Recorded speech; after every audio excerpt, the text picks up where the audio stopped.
Thank you very much, Kojo, and thank you all for the invitation. I feel very honored to be here for this, especially the inaugural SBCC Summit. So, as Kojo said, I'm going to talk about the science of habit and what it maybe can tell us about how to change human behavior. As I was preparing for this and looking through the amazing agenda that we have for the next few days, and looking at the very specific behavioral outcomes that you guys are invested in changing, I just kind of went through the program and took note of some of the major behavioral outcomes. Right? This is probably not an exhaustive list, but over the next few days, these are some of the very specific behavioral outcomes that you folks are invested in. So interesting just to see the diversity there. But another thing from my point of view that's interesting about this is that it's pretty easy for us to place these behaviors on what you might think of as a kind of continuum of habit strength. And what I mean by that is that many of these things are behaviors that people perform very often. They're kind of woven into the fabric of everyday life. We don't think about them very much, and we perform them in the same setting, in the same kind of action sequence. And that's kind of the classic definition of a habit. So my way of roughly aligning them, you might disagree, would be something like this, right? So at the far right, we've got things that are occurring pretty much every day and in the same setting, and those we could think of as potentially really strong habits. And then really maybe the only thing here that perhaps has no habit component is maybe male circumcision, which by definition is a sort of single event in an individual's life. So really the main message of this talk is going to be that dimension really matters for people who are invested in changing behavior. And so why is that the case? Why is it that this habit strength distinction really is important? Well, there are a couple of kind of core insights from the behavioral sciences that I think help us here. So one is we know from studies kind of tracking people's real world behavior, we know that about 45% of what people do occurs every day or almost every day in the same setting and with little or no thought. Right? So that's one kind of classic behavioral definition of a habit. So this is a lot of what human beings do, right? And the key thing is that even though these outward behaviors may look exactly the same, right, whether someone's doing it for the first time or for the 1,000th time, what we know is that when people repeat an action, especially in the same way and in the same setting, the internal mechanics, the cognitive, the brain systems behind that really undergo some very significant changes. And so as you think about something like learning to ride a bike, one memory system is in charge at the start, and then once it's become a learned skill, a habit, procedural memory takes over. So a different memory system is involved. We get actions like, if we take something like wash behavior, the specific actions that might make up food preparation become chunked together as one big action sequence that people don't really think about each individual step. And another interesting thing is that when we form habits, one thing we do is we kind of outsource control to the environment. So we start to unconsciously think, if I've done this thing in this environment before, it must be right and I'll just do it again. Right? So a kind of outsourcing of control to the environment. And interestingly, we can see in some cases even these things showing up in the brain. Right? So one of my favorite examples is that London cab drivers, their hippocampus is larger than aged matched controls who are not cab drivers, and the size of the hippocampus is correlated with how many years they've been driving. Right? So by repeatedly going through this habitual practice, they actually grow that brain structure. It's a kind of dramatic example.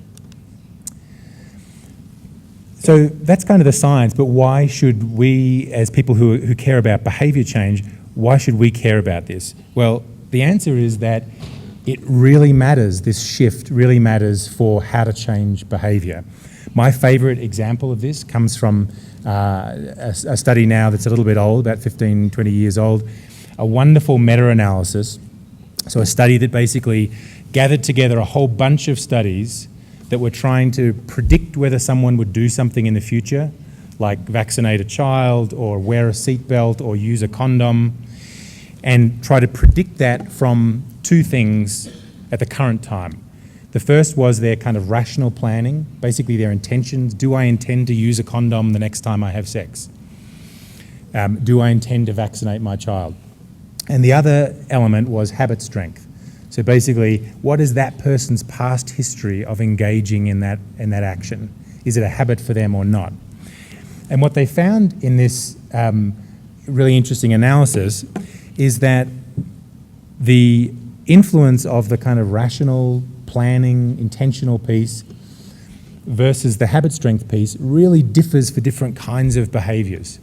So things that we do pretty rarely or in different environments, like vaccinating a child, that's very strongly predicted by your intentions and your planning, right? These are just correlation coefficients. It's a strong correlation between what you intend to do and then what you actually do in the real world.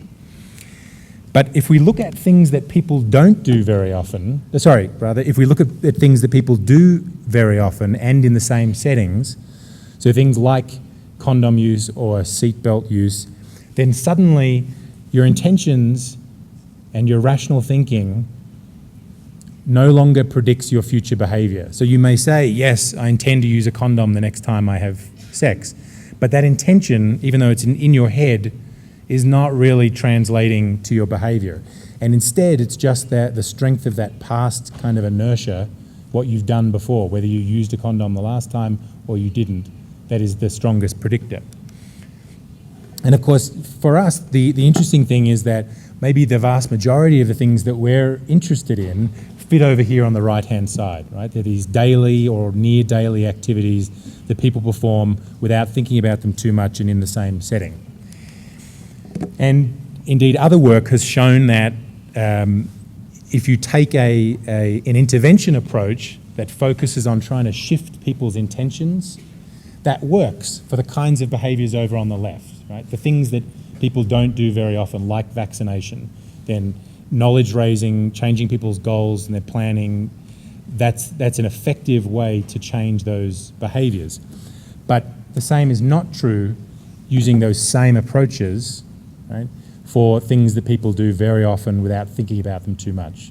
So, the takeaway message is investing all of those resources in trying to change people's intentions and their rational thinking will buy you some behavior change, but not very much, and much less than for the kinds of behaviors over on the left-hand side, those less frequent ones.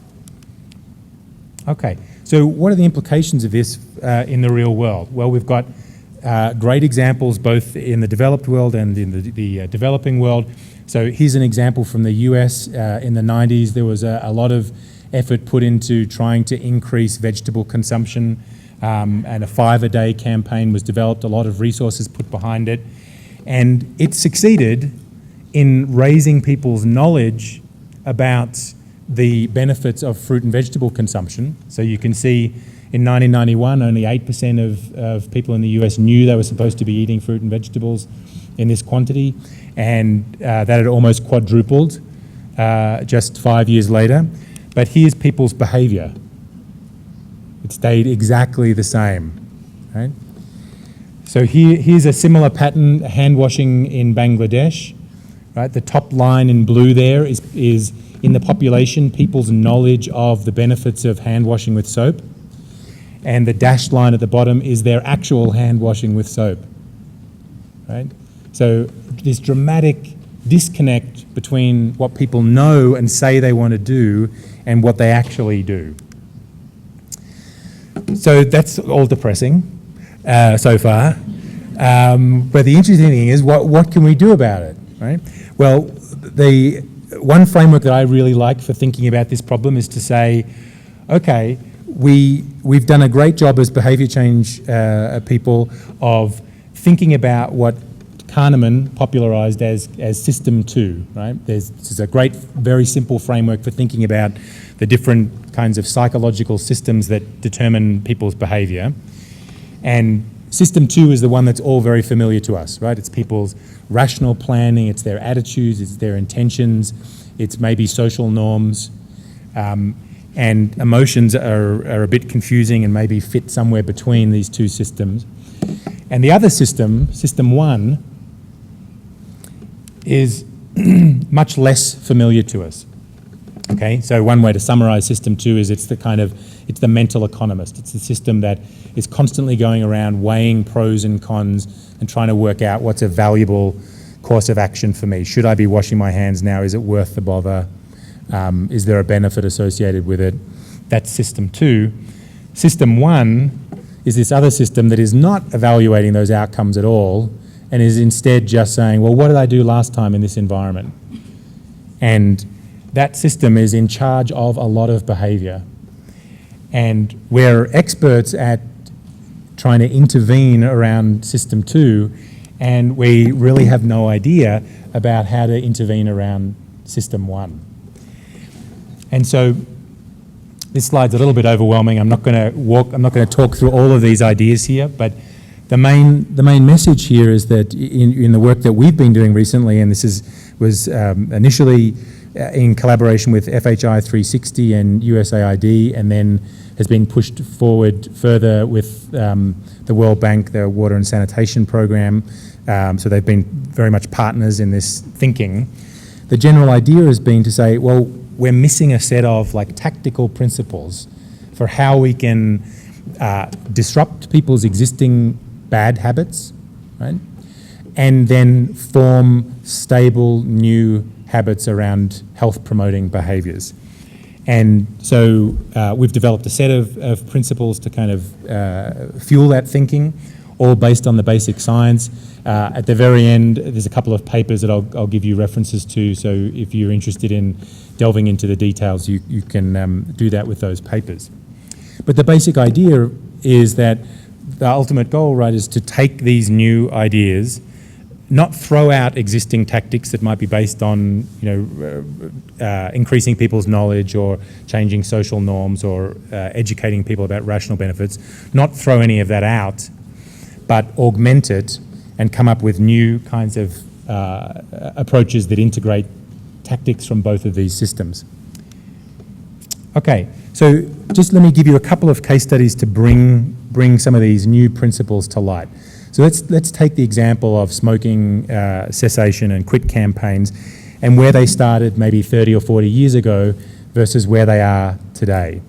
So as you know, the early campaigns around quit were focused very much on fear and knowledge raising. And some of those worked, some of them didn't work, and indeed some of the, especially drug campaigns around fear, backfired, at least in the US, and some of them actually increased drug-taking behaviour. There's fairly good data, right? So that's not a pattern that occurs consistently, but in some cases certainly has happened. And then if we think about what we did at point of purchase, it was to basically kind of maintain the environment that people are acting in, keep all the cues the same, but put a big kind of rational message like smoking kills and hope that will influence people's behaviour. And then in terms of kind of products that we're designing, the third element was, okay, so people are smoking, they're smoking in order to get nicotine, let's come up with some rational substitute, some other thing that delivers nicotine, right? And of course, all of these things maybe work to some degree, but none of them address habit, none of them address this System 1 element. So how have things moved forward? Here's an example from a quit campaign in Thailand that I think is a really nice example of how to move into a more habit-oriented thinking around messaging. So hopefully we'll just get this to play. Hey,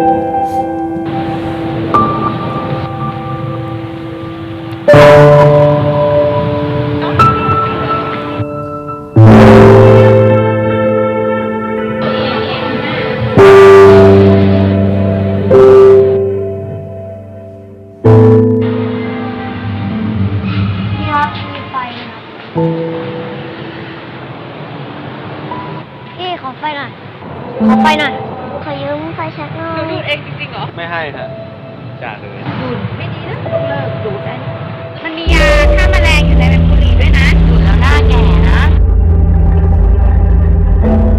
สูบบุหรี่แล้วก็ตายเร็วไม่อยากอยู่เล่นนานๆแล้ว มันไม่ดีรู้เปล่าสูบแล้วเป็นทั้งมะเร็งปอดโรคโป่งพองเส้นเลือดในสมองแตก ไม่ดีแล้วพี่ดูดทำไมล่ะคะ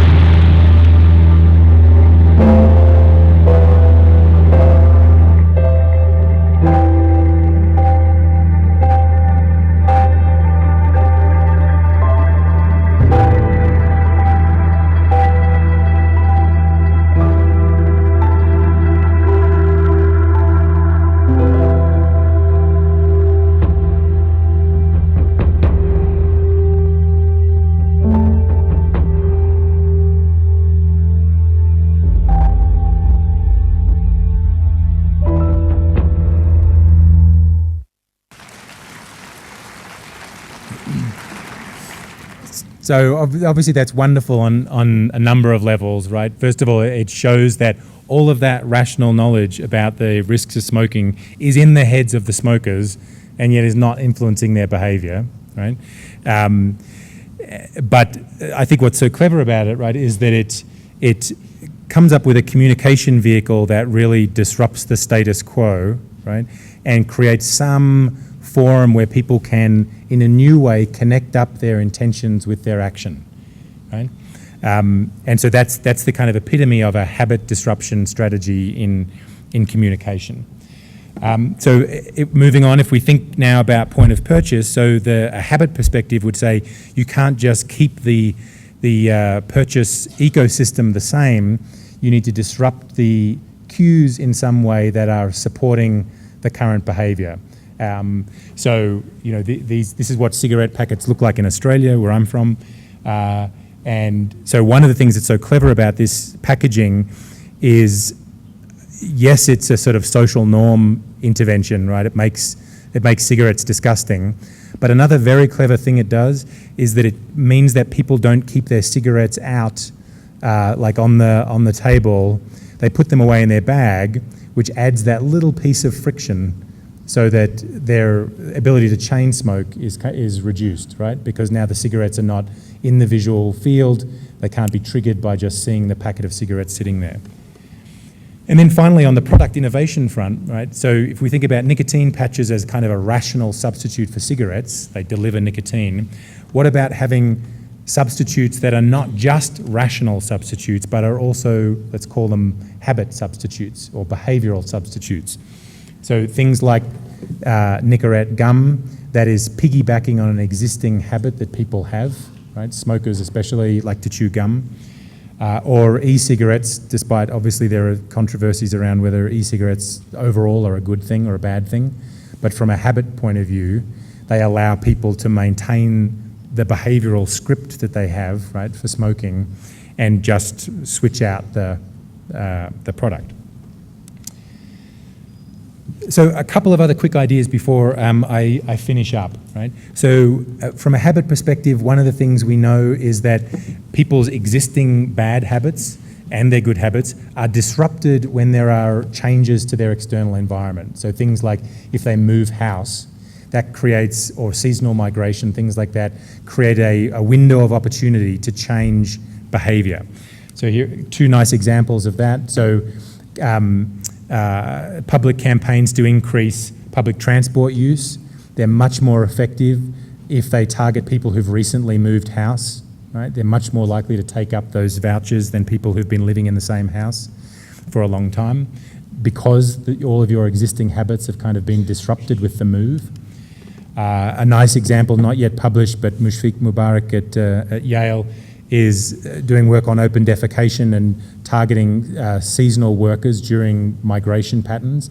So basically, when they're away from their home environment, targeting them with open defecation interventions at that time to see whether they're more likely to change and then take those new behaviours back with them to their home environment. Another idea I think that's very valuable is this notion that even small additions of friction or difficulty or effort to old bad behaviours and the removal of friction around new behaviours that are desirable can be really, really valuable. So a couple of examples of this are obviously smoking bans in the UK. There's great data that just making people, have to walk outside into the cold will add in enough friction to really help reduce that impulse smoking behaviour. On the plus side of like removing friction from desired behaviours, pre-packaged medications obviously do that, remove a lot of the choice and decision making and effort associated with dosing decisions.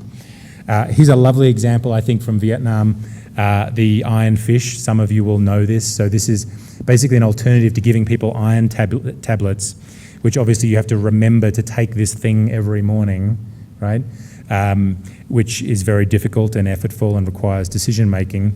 The iron fish is a clever little invention that it's as you can see it here, an iron fish that you leave in the cook pot, and it just slowly releases little amounts of iron into the food as you're cooking. So no decision making is required, no behaviour is required. You just leave it there. It piggybacks on a cultural symbol that has a lot of meaning in Vietnam. Another kind of interesting emerging idea, I think, is about the value of ritual. Right? So the core idea here is that ritualized behaviors, which you can think of as kind of habits that have taken on deeper psychological meaning for people, they can be a really effective way to drive uptake of new behaviors and also drive sort of dissemination of new behaviors in communities. So a couple of quick examples of that.